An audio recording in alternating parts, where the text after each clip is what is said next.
Good morning, students. Your book name is Information Technology by Suvita Arora, and you all have to purchase this book from any store.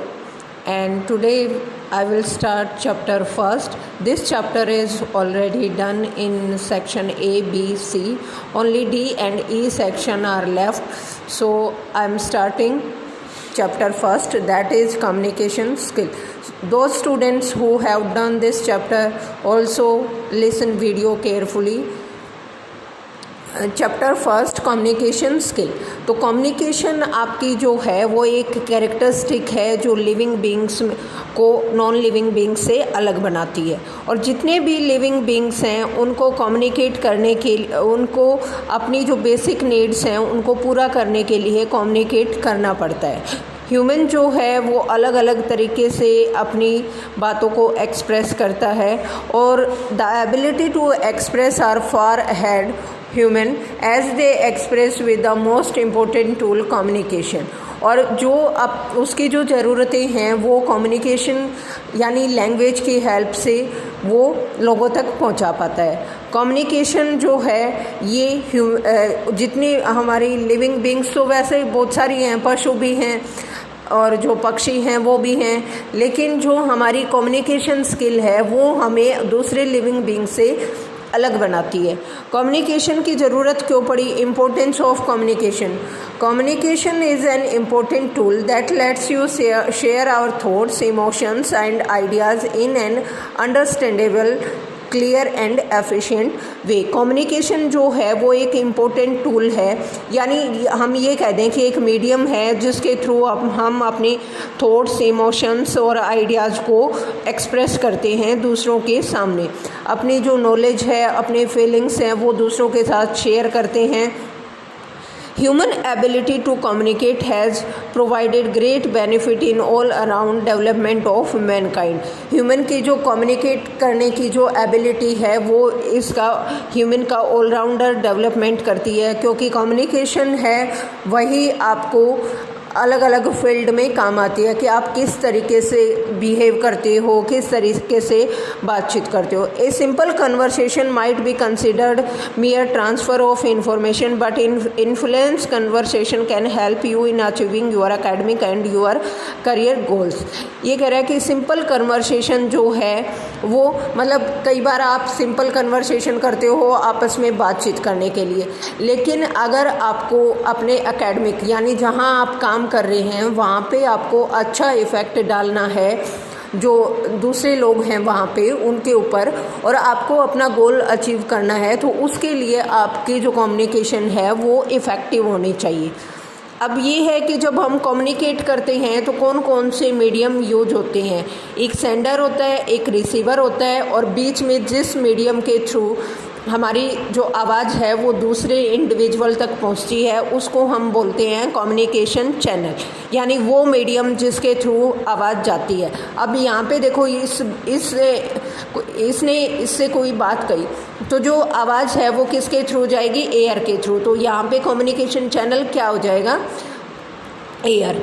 और ऐसे ही हम internet के ऊपर बात करते हैं एक जगह से दूसरी जगह पे, तो उस टाइम कम्युनिकेशन मीडियम क्या हो जाएगा? इंटरनेट। इंटरनेट का जो कनेक्शन है वो हमारा कम्युनिकेशन मीडियम का काम करेगा। सेंडर क्या होता है? जो भी मैसेज दूसरे को बोलता है या फिर लिखता है। आइडियाज़ क्या होते हैं? जो आपके थॉट्स हैं जो आप दूसरों के साथ शेयर कर रहे हो। और कम्युनिकेशन चैनल क्या होता है? एयर हो सकता है, वाटर हो सकता है, जिसके थ्रू आपका मैसेज जो है वो ट्रांसफ़र होता है। रिसीवर कौन होता है? जो आपकी बात को रिसीव करता है। फीडबैक क्या होता है? जो कुछ भी आपने कम्युनिकेट किया उसमें से जो रिसीवर है वो कितना आपको वापस देता है वो क्या कहलाएगा? फीडबैक। जैसे हम स्टूडेंट लाइफ की बात करें तो हम लोग आपको पूरे साल पढ़ाते हैं और फिर आपका फीडबैक क्या होता है? आपके जो एग्ज़ाम्स हैं वो आपके फीडबैक का काम करते हैं। तो ये कुछ हैं आपके जिनको हम क्या कहेंगे? Elements of communication. कौन कौन से एलिमेंट्स हैं बेटा? Sender, ideas, communication channel, receiver और फीडबैक। अब जो कम्युनिकेट करने का जो मेथड है वो दो मेथड होते हैं हमारे पास। एक होता है वर्बल और एक होता है नॉन वर्बल। वर्बल में हमारे अंदर क्या आता है कि जो कुछ भी हम बोल के आपस में जब हम कम्युनिकेट करते हैं जो डायरेक्ट समझ आ जाए, इसमें आपके पास दोनों होते हैं, ओरल और रिटन। आप बोल के भी डायरेक्ट किसी को अपनी बात समझा सकते हो और लिख के भी। लिख के कैसे? जैसे आप एग्जाम्स में टीचर्स को समझाते हैं। ओरल में क्या होता है? जब टेलीफोनिकली हो या फेस टू फेस हो। और रिटन में क्या होता है? आपका SMS है या फिर आपके जो एग्ज़ाम्स हैं वो। एडवांटेज क्या है वर्बल कम्युनिकेशन के? फास्ट मेथड है कम्युनिकेशन का, यानी कि आप जिस टाइम आप बातचीत करना चाहें उसी टाइम आप बातचीत करते हैं। क्विक रिस्पांस मिलता है, क्योंकि जब कम्युनिकेशन स्टार्ट हो जाएगा तो रिस्पांस तो आपको मिलेगा ही, चाहे आपको टेलीफोनिकली मिले चाहे आपको मैसेज के थ्रू मिले। It help you to understand the mood of the other person. दूसरे पर्सन का इससे आपको मूड भी पता चलता है। नेक्स्ट ये है कि ये जो है रिलायबल है, मतलब हम इसके ऊपर भरोसा कर सकते हैं कि जो कुछ भी हमारी बातचीत हुई है वो प्रॉपर वे से हुई है। Speaker and listener keep changing replies one after another as they communicate in real time. अगर आप आपस में एक दूसरे से बात कर रहे हो तो आप अपनी बातचीत जो हैं वो चेंज होती रहती हैं, यानी बहुत सारी बातें एक साथ कर सकते हो। डिसएडवांटेज ये है कि लैंग्वेज, कई बार जब हम बोल के बातें करते हैं तो लैंग्वेज समझ नहीं आती। मान लो कि हम यहाँ से किसी फॉरेन में रह रहे इंडिविजुअल से बात करते हैं तो वो पर्सन क्या करेगा? इंग्लिश में बोलेगा और हम क्या बोलेंगे? हिंदी में बोलेंगे।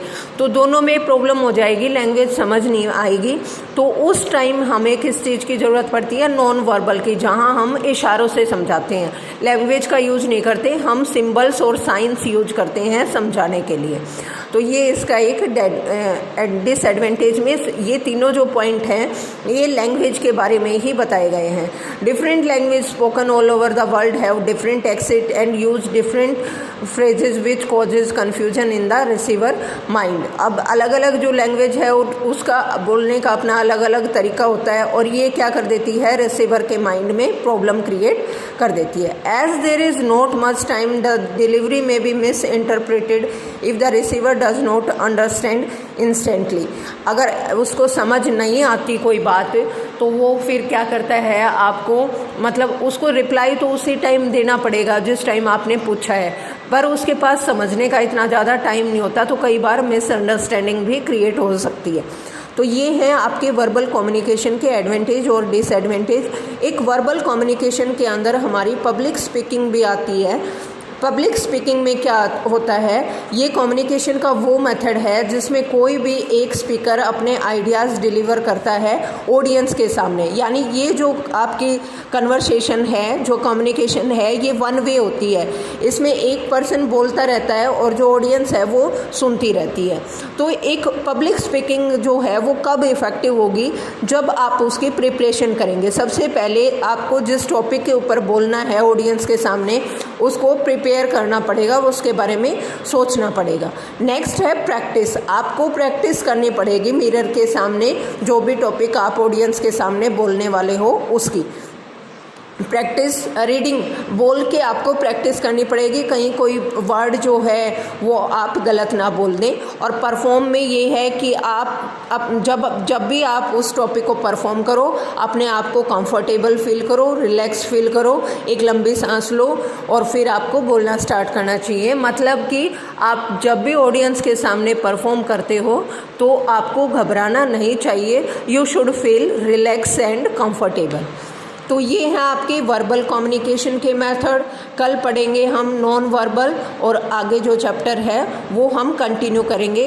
बेटा आपको जो वीडियो है वो ध्यान से सुननी है, कुछ मतलब 10 से 15 मिनट की वीडियो होती है, वो भी अगर आप सुन लेते हो ध्यान से तो ये आपके लिए बहुत बेनिफिशियल होगा। Thank you.